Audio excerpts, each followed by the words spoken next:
J'ai fait une vidéo sur l'hôpital Saint-Joseph-Saint-Luc à Lyon. J'aimerais en refaire une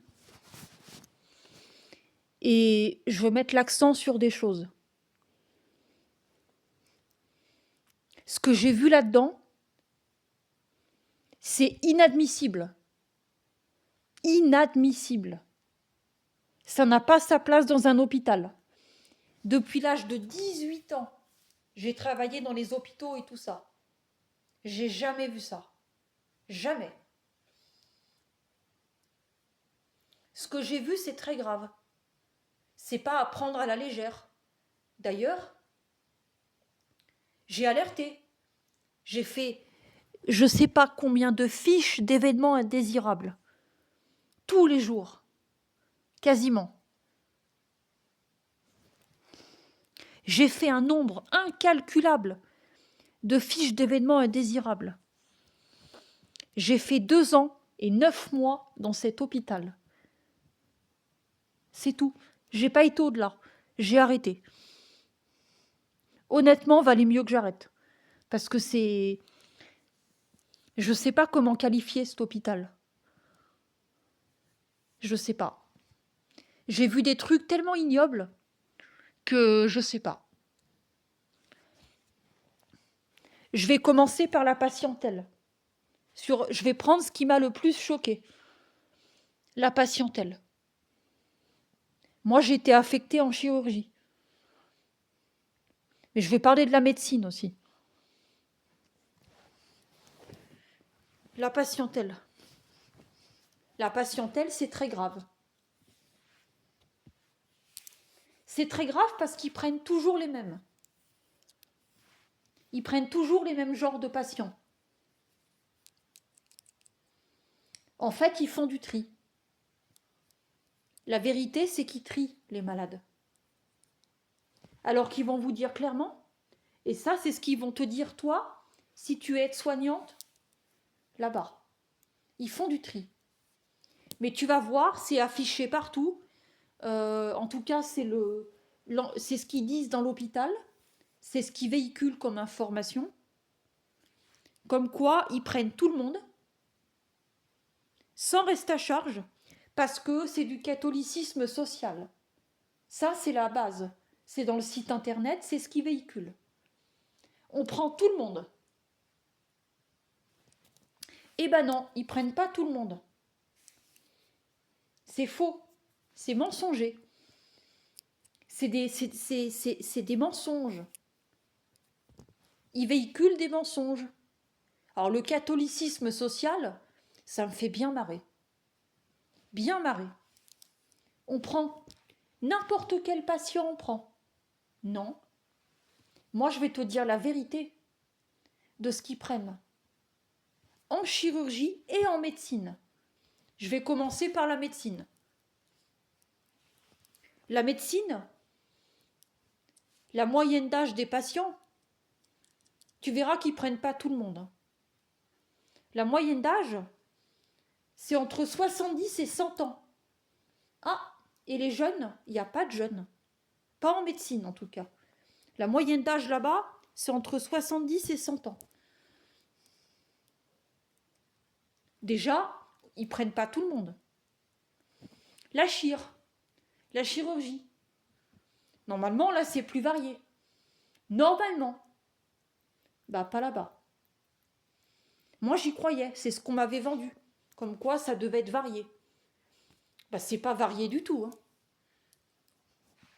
Pareil, moyenne d'âge, entre 70 et 100 ans. Voilà. Donc, ils prennent pas tout le monde. En médecine, il y a quoi? Ah bah la médecine, t'as que des vieux, soit avec des démences, soit ils sont cohérents, mais en tout cas, ils sont pas validés autonomes. Ah bah non. Pourquoi? Ils ont des pathologies. Ils sont vieux, ils n'arrivent plus à bouger. Voilà, ça c'est la médecine. Et le pire, c'est la chirurgie. La chirurgie, c'est pas Jojo. Donc là, on est sur une moyenne d'âge de 70 à 100 ans, et j'insiste là-dessus. Donc ça, c'est le plus gros de la patientèle. Le plus gros.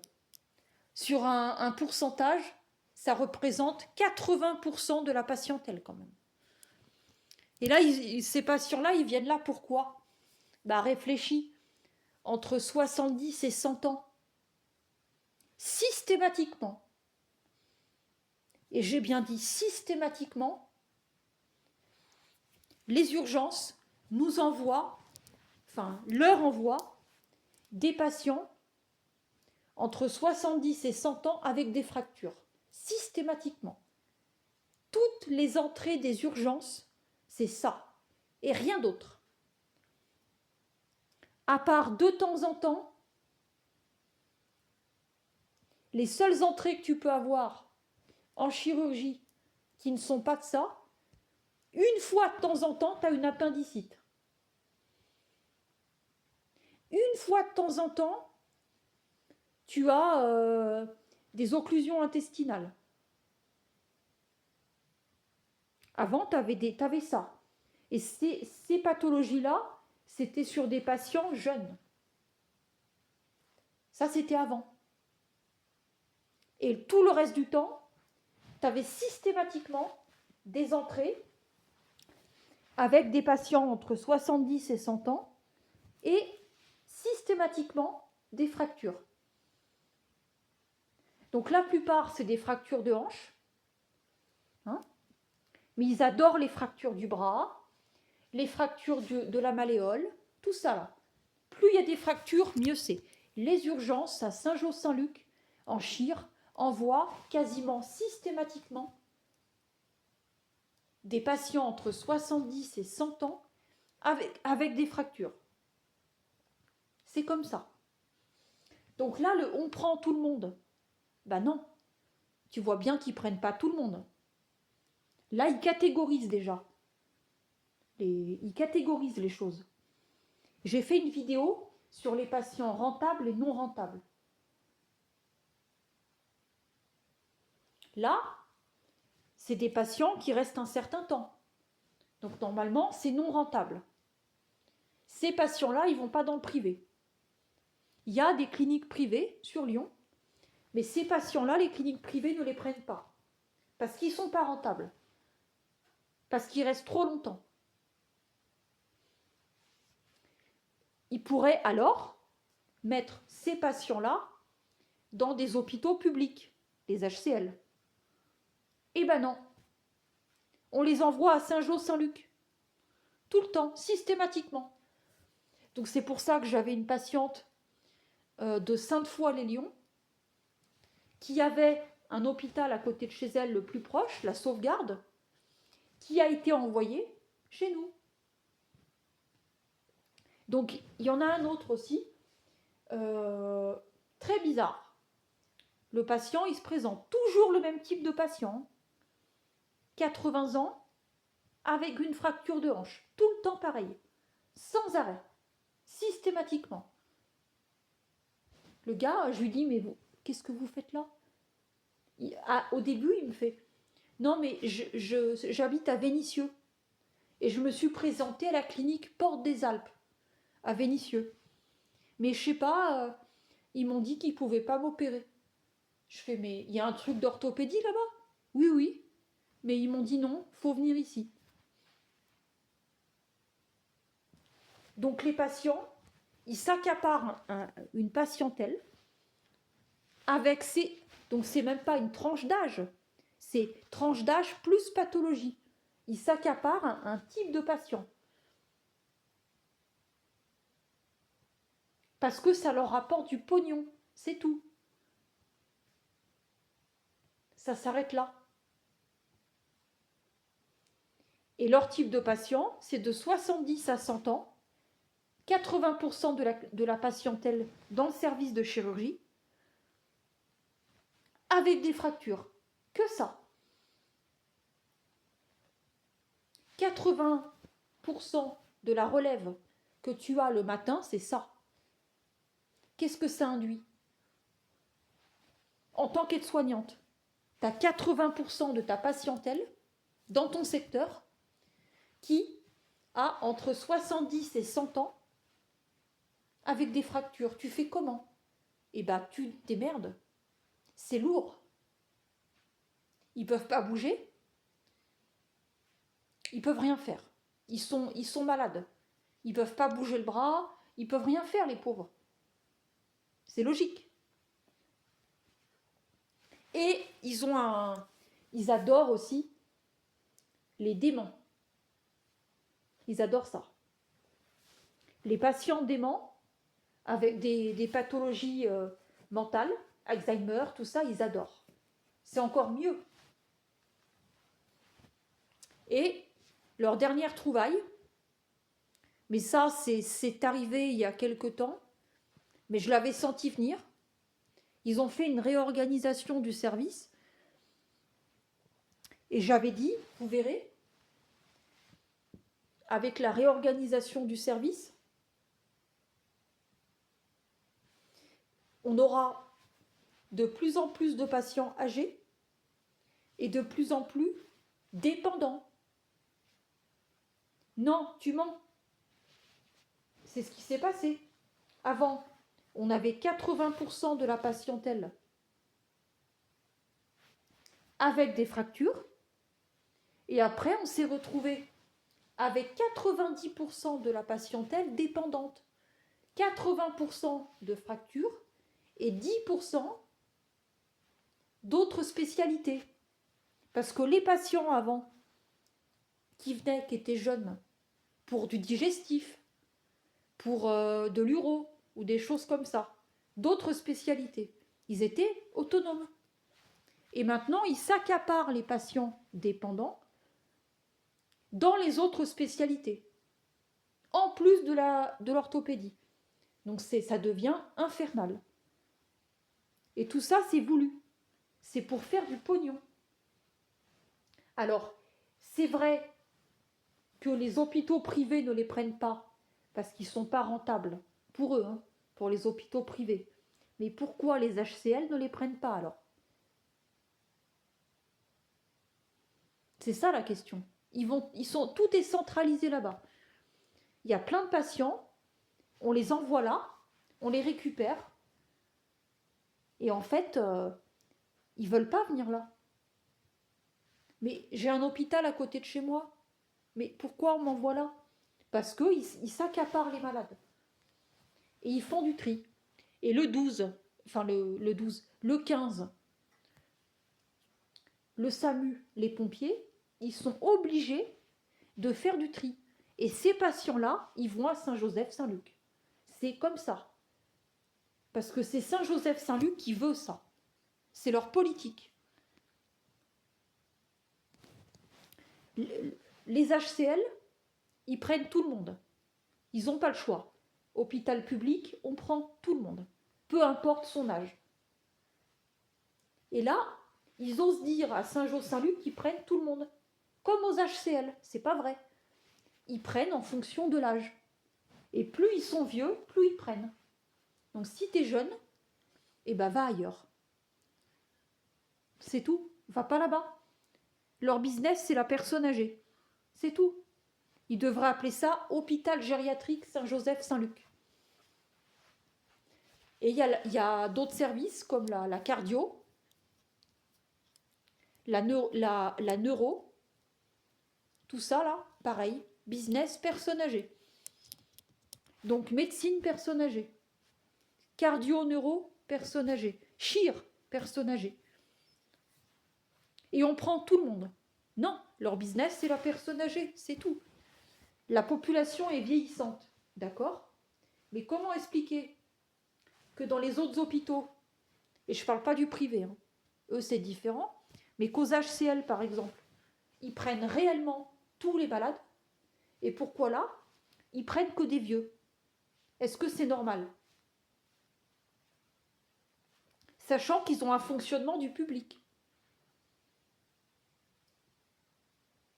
Les Saint-Joseph-Saint-Luc a un fonctionnement de public. Donc public, ça veut dire on prend tout le monde. Privé, on trie. Privé, c'est le fonctionnement du privé. Public, ça veut dire qu'ils doivent prendre tout le monde. C'est pas le cas. Ils prennent en fonction des âges. Et ça c'est pour faire de l'argent, c'est tout. Donc, est-ce qu'ils sont conscients de la charge de travail? Évidemment. Ils savent très bien que c'est très lourd. Mais ils continuent. Parce que ça leur rapporte du pognon. Et c'est leur système. Et alors, ils se glorifient de choses qu'ils ne font pas. De catholicisme social. De plein de valeurs comme ça, là. Qui mettent sur le... Et le pire, et je l'ai découvert après, c'est que sur le site internet, ils mettent texto, très bonnes conditions de travail. Alors là, ça me fait rire. Hein. Ça me fait doucement marrer. Parce que pendant 2 ans, j'ai fait quoi, concrètement? Et si tu vas là-bas, c'est ce que tu vas faire aussi. Hein. C'est pareil qu'avant, ça n'a pas bougé. Tu vas faire quoi? Tu vas en chire? Je vais parler de ce que j'ai fait, la chire. Bah, va là-bas en chire, va voir en tant qu'aide-soignant. Hein, aide-soignante, va là-bas. Pendant 2 ans, tu vas torcher. Torcher des vieux. Voilà, en gros. C'est comme la maison de retraite, mais en pire. Tu vas torcher des vieux avec des fractures. T'aimes bien ça, les fractures? T'aimes bien torcher des vieux avec des fractures? Bah là-bas, c'est que ça. Que ça. En permanence. Voilà, donc si t'aimes ça, et ben va là-bas. Mais c'est pas les vieux de la maison de retraite. Hein. C'est pire. Parce qu'en maison de retraite, ils n'ont pas des fractures. Et non, là, ils ont des fractures. Ils sont déments. Pas tous, mais ils sont pas validés autonomes. Hein. Ils ont mal. Hein. Pour les tourner dans leur lit, je peux te dire que... Alors là, on va te faire le coup de l'oreiller. Tu vois, tu vas là-bas, on va te dire, ah mais non, tu mets un oreiller entre les jambes. Oui, bien sûr. C'est sûr qu'un oreiller entre les jambes, non, il n'y a rien qui marche. Là-bas, tu les tournes. Tu les tournes dans la douleur. Tu n'as pas d'autre choix. Et là-bas, leur spécialité, le point d'orgue, le clou gamma. Ah, le clou gamma. Je ne sais pas ce qu'ils ont avec les clous gamma, mais alors c'est une abomination, ce truc. Il a une fracture, clou gamma. Tu verras sur leurs lèvres, c'est marqué clou gamma, clou gamma, clou gamma. Tout le temps. Bah, je sais pas pourquoi ils font ça. Le clou gamma, c'est très simple. Un patient de 90 ans à qui on met un clou gamma, il remarchera jamais. Jamais. Donc, t'as les kinés, là, qui essaient de les remettre debout, mais non. Un mec de 90 piges avec un clou gamma, c'est terminé. Il ne marche plus. Le clou gamma, c'est quoi? Mais c'est une barre de fer qu'on te met dans la jambe. Une barre de fer qui va jusque dans le tibia, qui va de la hanche jusqu'en bas, au niveau du genou. Une barre de fer. Avec ça, tu marches pas. Tu galères.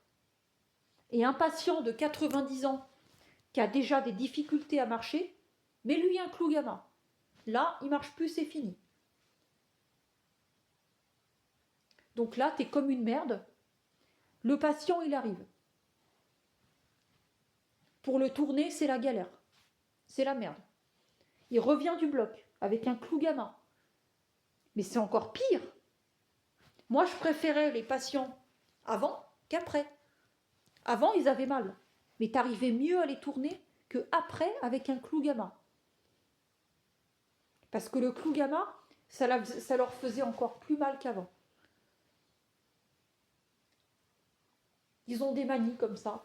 Alors, ils ont des théories. Oui, mais dans ces cas-là, on met que des clous gamma, parce que ça. Non, il faut arrêter. Ils font n'importe quoi, que ce soit là ou ailleurs. Cette manie de mettre des clous gamma à tous les vieux, c'est n'importe quoi. Ma grand-mère, elle s'est fracturée la hanche. On lui a mis une prothèse intermédiaire de hanche. C'est moins invasif, Et elle a pu, petit à petit, remarcher correctement. Mais une barre de fer dans la jambe, on est où? Dans les années 40? Non. Comme je dis dans mes vidéos, ils ne soignent pas. Ils ne soignent pas les gens. Moi, je ne vois pas où on soigne les gens, en fait. Donc là, j'ai parlé que de la patientèle. Sauf que cette patientèle, elle est âgée. Il y a la salle de réveil. Alors la salle de réveil, j'ai jamais vu ça. La salle de réveil. C'est dangereux. C'est des gens et on devrait leur retirer leur diplôme. Ah ouais.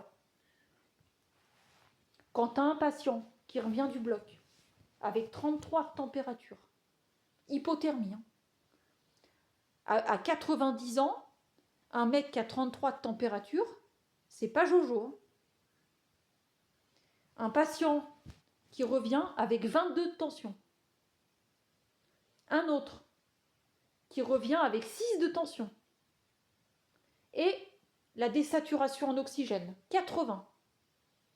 Moi, j'ai un patient, avant que je parte, il y a quelques temps, il est revenu du bloc, soi-disant avec un masque à haute concentration à 4 litres, mais ça, c'était après.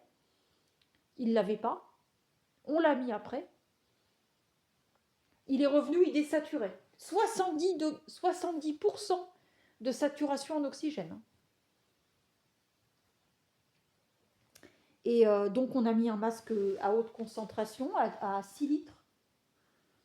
Impossible de le... Alors, on a réussi à le faire remonter à 80. Et encore. 80% de saturation, c'est trop bas. C'est tout ce qu'on a pu faire.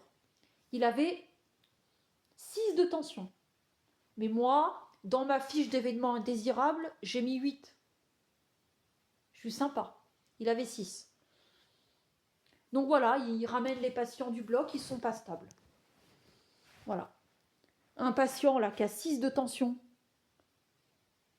70% de saturation en oxygène, ça ne les dérange pas. Hop, il va dans la chambre. Donc c'est pour ça que tu as les balais, l'après-midi, incessants de retour de bloc. Ils se dépêchent de les ramener dans la chambre. Tu as les brancardiers qui ramènent les patients comme ça. Et puis, tu as le patient, il n'a pas d'oxygène. Hein. Là, tu regardes le brancardier, tu fais, mais il est où l'oxygène là? Ah, mais moi, je touche pas à ça. Comment ça? Moi, les brancardiers ne touchent pas à l'oxygène. Depuis quand? Mettre de l'oxygène, c'est à la portée de n'importe qui. Ah non, nous on ne touche pas à ça. Très bien. Alors, pourquoi la salle de réveil? Ne le met pas alors. Non, ils s'en foutent. Il a plus d'oxygène, il se démerde. Donc, entre le moment où il est en salle de réveil et le moment où il va dans la chambre, il n'a pas d'oxygène. Normal. Il a 80 ans, 90 ans. Donc c'est pas Jojo. À cet âge-là, ça pardonne pas. Hein. Moi, à 35 ans, ça peut aller. Mais à 90 piges, un patient là qui est pas stable, ça pardonne pas. Ça peut dégénérer rapidement. Mais la salle de réveil, c'est pas leur problème. Voilà. Donc, ils en ont rien à faire des patients. Hein, pour envoyer des gens avec 6 de tension, c'est que clairement, ils en ont rien à battre. Mais ça, c'est grave. Hein. Ça mérite des plaintes. Mais quelle plainte? Les patients, soit ils sont déments, soit ils savent pas, ils sont vieux, ils comprennent pas. Et les familles, elles sont pas au courant. Donc là, j'ai raccourci un peu la salle de réveil. Mais en gros, c'est très grave. C'est pour ça que moi, ce que je vais dire maintenant, j'aime pas, mais j'ai pas le choix. Donc ce que je vais dire, c'est simple, c'est que si jamais on envoie une personne âgée de votre famille dans cet hôpital, il faut refuser. Il faut la sortir avant qu'elle soit opérée. Et il ne faut pas la faire, il faut pas qu'elle soit opérée là-dedans. Voilà, c'est tout ce que j'ai à dire. Parce qu'après, la salle de réveil, ça va pas. C'est même pas le clou gamma. Hein. C'est le clou gamma, c'est après. Le pire, c'est pas ça. C'est la salle de réveil. Moi, je veux pas que vous mettiez vos grands-parents, vos parents âgés, dans un hôpital qui n'est même pas capable d'avoir des patients stables en retour de bloc. Je refuse. À 90 ans, ça pardonne pas. Donc j'ai fait des fiches d'événements indésirables. On m'a répondu, mais nous, il va très bien. Hein. J'avais une patiente qui avait 33 de température. Donc j'ai appelé la salle de réveil pour avoir des explications. On m'a répondu, mais moi je comprends pas. Hein. À moi, tout à l'heure, elle avait une très bonne température. Donc entre le moment où elle est en salle de réveil et le moment où elle vient dans la chambre, hop, elle a 33. Comme par magie, elle est en hypothermie, en claquant des doigts. Non. L'hypothermie, elle était déjà là avant. Mais ils s'en foutent. Et après, ils mentent. Parce que c'est des menteurs. Tu les appelles, tu leur dis, bah, il a 33 de température, comment? Pourquoi? Il avait combien là-bas? Ah, mais il avait une très bonne température, ils mentent. Il y a des dossiers en retour de bloc, ils mettent les températures des patients, la tension et tout, mais ils mentent. Quand tu prends leurs constantes, ils ne sont pas stables. Donc non, mettez pas vos parents là-bas. Hein. Évitez ça. Mettez-les ailleurs, mais pas là. Parce que si tu veux que ton grand-père il a un problème d'hypothermie, d'hypertension, d'hypotension ou quoi, voilà. Moi, j'ai un patient, il est revenu du bloc comme ça, avec 6 de tension, 70% de saturation. La famille n'est pas au courant, parce que j'en ai pas parlé à la famille. Enfin, la famille est arrivée après. Il n'était pas stable encore.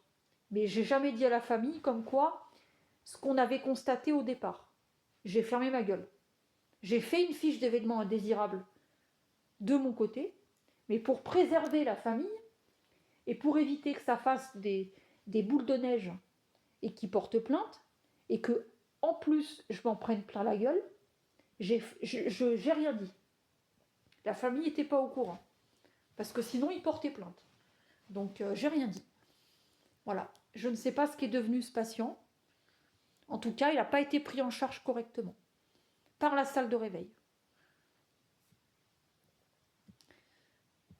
Bah, le plus grave, je ne sais pas c'est quoi le plus grave. Peut-être ça, là. On va mettre ça. Et maintenant, je vais parler de la cadre. Intéressant, la cadre de santé. Toi, tu postules là-dedans. Bon, déjà, t'as pas envie. Déjà, avec tout ce que je viens de raconter, là, depuis 20 minutes, t'as pas envie. Ça te fait pas envie. Je comprends. C'est sûr, t'as pas envie. Mais avec la cadre de santé qu'il y a, moi, je te dis, n'y va surtout pas. À la rigueur, les patients, les problèmes, tu gères avec l'infirmière. À la rigueur. Tous les problèmes que j'ai eus, comme ça, je les ai gérés. Avec l'infirmière, il y a les médecins, tu gères. Ça se gère. La cadre de santé. La cadre de santé, c'est simple. C'est un psychopathe. Faut être honnête. Et je ne vais même pas la qualifier de perverse narcissique. Moi, je dis, c'est un psychopathe. Tout simplement. Elle est. Alors déjà, le matin, elle arrive, 7h30, à peu près. Elle dit pas bonjour. Ou parfois, à des gens, et pas à d'autres. Voilà. Donc elle dit bonjour quand elle a envie. À qui elle a envie. Déjà, la politesse t'oublie. Ensuite, elle est en boucle. Alors, l'amabilité t'oublie aussi. Hein. Aimable, jamais. Jamais aimable. Jamais de sourire. Jamais de compassion. Jamais d'émotion. Ni sur les collègues, ni sur les patients. Donc là, Elle dit bonjour. Quand elle veut. Hein. Des fois, elle dit pas bonjour. Normal. On s'habitue à tout. Et l'hiver dernier, il n'y avait pas de chauffage dans les chambres. Ah, il n'y avait pas de chauffage au mois de novembre. Il faisait froid. Il n'y avait pas de chauffage. Mais zéro. Les radiateurs étaient gelés. Les patients, ils avaient froid. Ils n'étaient pas bien. Nous, on était congelés. On a demandé à l'hôpital de mettre du chauffage. Ils nous ont dit, ah non, non, non, il faut qu'il fasse 20 degrés minimum, 15 à 20 degrés, et on ne met pas de chauffage sinon. On n'a pas pris de température, il faisait trop froid. Ils ont fait venir le gars de Eiffage, une société de chauffage. Ils ont pris les températures, ils ont dit, il fait froid, il faut mettre du chauffage. Donc après, on a eu du chauffage. Mais pendant 2 mois, zéro chauffage, dans le froid. La direction qui veut rien savoir. Donc le respect des malades, le respect des collègues, zéro. Donc là, on met des gilets. On est congelés. Donc mes collègues et moi, on se trimballe avec des gilets dans les pioles. On fait même les soins avec les gilets, tellement on a froid.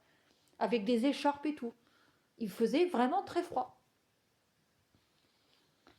Et là, les gilets. Alors, elle est en boucle sur plein de choses. Mais tous les jours, c'est pareil. C'est une obsession. Et c'est surtout de la manipulation. Donc le matin, c'est les gilets. Mais que le matin. Alors, ne me demande pas pourquoi, hein, je ne sais pas. Le matin, c'est les gilets. Donc elle arrive, elle est omnibulée par les gilets. Dès que tu as un gilet, ah, le gilet, il faut l'enlever. Voilà, elle est omnibulée par ça. Donc là, il faisait froid. Donc on lui répond, bah non, on va pas l'enlever. On a froid. Les patients sont gelés. Elle hurle. Parce que son mode opératoire, quand tu t'opposes à elle, elle hurle. Elle hurle, elle met la pression. Elle hurle, elle met la pression. Et elle recommence. C'est marrant. Hein. Voilà, donc hurler, mettre la pression. Elle commence maintenant. Le gilet, il faut l'enlever, c'est pas normal, tout ça. Elle veut pas croire qu'il fait froid. Elle, dans son bureau, ça va très bien. Elle a la clim, elle a le chauffage, elle a tout ce qu'elle veut. Dans les chambres, dans les couloirs, pas de chauffage. Donc le matin, elle est omnibulée par les gilets. Ça, c'est que le matin. Après, il y a le midi. Le midi, elle est omnibulée par les températures des repas. On note les températures du chariot, partout. C'est logique. Elle revient à la charge avec ça, sans arrêt. Alors que partout, c'est pareil. Et à chaque fois, elle revient à la charge avec ça. À chaque fois. Alors qu'on fait tous les jours les mêmes trucs. Donc ça, c'est le midi. Et peut-être la seule que j'ai vue faire ça, pour servir les repas, elle veut qu'on mette des tabliers. Moi, jamais j'ai mis de tablier pour servir les repas. C'est pas une obligation. Tu peux le mettre. Là, si, c'est une obligation, là. Si tu le mets pas, c'est pareil. Elle hurle, elle met la pression. Elle hurle, elle met la pression. Et elle continue. Donc, c'est ça. Là, c'est le midi. Les tabliers. Et après, il y a l'après-midi. Alors là, c'est le téléphone. Pourquoi pas le matin? Je ne sais pas. Je ne sais pas. Et l'après-midi, elle en boucle sur le téléphone. Mais pas le matin. Et pareil, l'après-midi, non. Les gilets, c'est fini. Là, c'est le téléphone. Le matin, c'est les gilets. Et l'après-midi, c'est le téléphone. Pourquoi pas les deux? Je ne sais pas. Dans sa tête, je ne sais pas ce qui se passe. Donc là, le moindre téléphone, elle veut le prendre. Mais elle ne peut pas, c'est illégal. Elle nous a menacés en nous disant « Allez, les téléphones, je les mets dans les boîtes. » Eh bien ça, c'est illégal. J'ai regardé sur Internet. C'est illégal aux yeux de la loi, ça. Elle n'a pas le droit de le faire. Mais elle ne sait pas, elle s'en fout. Elle s'en fout de la loi. Il n'y a pas de loi avec elle. C'est ses lois à elle. Pas les lois normales. Pas le code du travail, tout ça. Là. Ça, non. Le code du travail, on ne connaît pas. Balai. Elle s'en fout du code du travail. Hein. C'est pas son problème. Hein. Elle est omnibulée par des schémas que tu dois respecter parce que c'est elle qui commande. Voilà. Et si tu fais pas ce qu'elle veut, elle te met la pression et elle hurle. Et elle te remet la pression et elle re-hurle. Voilà. Donc c'est un psychopathe, tout simplement. Une manipulatrice qui attend que tu craques. Elle attend que tu craques. Parce que tant que tu n'obtempères pas à ses desiderata, et ben, elle te fait craquer. Au bout d'un moment, tu craques. Parce qu'elle a une façon d'être qui n'est pas adaptée en tant que manager et encore moins en tant que soignant. Elle hurle sur le personnel, mais elle hurle sur les patients. Hein. Elle n'a aucune empathie, elle n'a aucune espèce de vision. Les réunions, c'est dénigrement. Vous faites pas ci, vous faites pas ça, faut pas faire ci, faut pas faire ça, vous êtes des merdes. On a eu quoi? On a eu des choses ahurissantes. Comme quoi les patients mangent avec les adaptables au niveau du front. Alors déjà, un adaptable au niveau du front, c'est pas possible. On peut pas le monter jusqu'au front, déjà. Donc ça, c'est des conneries, mais c'est pour raconter des bêtises. Hein. C'est une menteuse, une mythomane. Les patients sont pas propres, pas lavés, mythomane. Et ça, c'est de la manipulation, ça. Et le meilleur, par rapport au fait que vous mettez les patients, les adaptables au niveau du front, je suis obligée de les réinstaller. Ce qu'elle ne fait jamais, elle ne touche pas les malades. Elle rentre dans leur chambre, elle hurle et elle sort. Jamais elle les touche. Une fois, elle a voulu m'aider à remonter un patient. Une fois. C'était pas la fois qu'il fallait. Après, elle te prend dans son bureau et elle te fait des remarques. Oui, alors ça, c'était pas assez bien, ça, faut pas faire comme ça. Elle sait toujours mieux que toi. Elle sait toujours mieux que toi ce qu'il faut faire. Dès que tu fais un truc avec elle, après, ça, faut pas le faire. C'est jamais bien. Et elle sait toujours mieux que les autres ce qu'il faut faire. Elle a toujours réponse à tout, elle sait toujours tout. Les autres, c'est des merdes. Les réunions, c'est ça. Elle est hystérique, elle hurle dans les couloirs. Quand elle veut quelque chose, elle hurle. C'est sa façon de faire. Pour elle, manager, c'est hurler. Et manipuler. Mettre la pression. Mais elle est comme ça. Hein. C'est un psychopathe. Elle a les caractéristiques du psychopathe. Du prédateur. C'est un prédateur. C'est un prédateur qui manipule l'équipe. L'équipe, elle est... Moi, je suis partie. Mais l'équipe, elle est encore là-bas. Hein. Et ils sont manipulés. Pourquoi ils ne la font pas partir? Parce qu'ils ont peur. Et parce qu'ils sont manipulés. Et elle le sait qu'ils ont peur. Et elle joue sur la peur des gens. Pour avoir une légitimité. Et pour rester. La direction, ils en ont rien à faire. Ils sont pas clean. Les RH et tout ça, mais ils vénèrent ça. La cadre, mais l'ambiance de travail, mais c'est immonde. Non, franchement, je conseille pas. Je conseille pas cet hôpital. Voilà. Ni en tant qu'aide-soignante, ni en tant qu'infirmière, ni en tant que patient. Je conseille pas. Je dis fuyez. Ne restez pas là. J'ai vu trop de problèmes dans cet hôpital. Management, salle de réveil, patientèle. Et je vais terminer par la cuisine. La cuisine. La cuisine à l'hôpital là-bas, c'est un prestataire extérieur. Mais ce sont des débiles. profond. C'est des branleurs. Il n'y a pas une journée sans qu'il y ait une erreur. Ils ne respectent pas les régimes. Il y a des plateaux qui manquent. C'est eux qui décident s'ils le font ou pas. Les bols sont sales. Il y a plein de choses à la cuisine, c'est n'importe quoi. Il manque des couverts. Il manque ci, il manque ça. On change dans le logiciel des repas les menus. Ils ne respectent pas les menus. La cuisine là-bas, mais c'est une merde. T'es sans arrêt en train de courir. Ah, il manque ça, la cuisine, elle n'a pas fait ça. Ah, bah il manque la cuisine. Mehdi reste. Et bah Mehdi reste. Et bah là-bas, et bah je leur dis pas merci. Hein. Parce que ils sont mais incompétents. Et ils branlent rien. Ils ont jamais tort.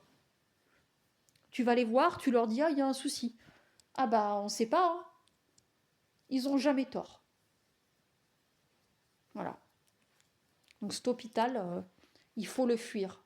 Moi je préfère. Moi je suis partie parce qu'au niveau patientèle, organisation, la cadre et le salaire, c'est de la merde. Mais en tant que patient, non. Les patients, ils ne sont pas pris en charge correctement. La salle de réveil, je suis désolée, ils ne prennent pas en charge les patients correctement. Donc, il faut fuir. Et il faut partager cette vidéo pour que tout le monde sache la vérité sur Saint-Joseph-Saint-Luc. C'est ça.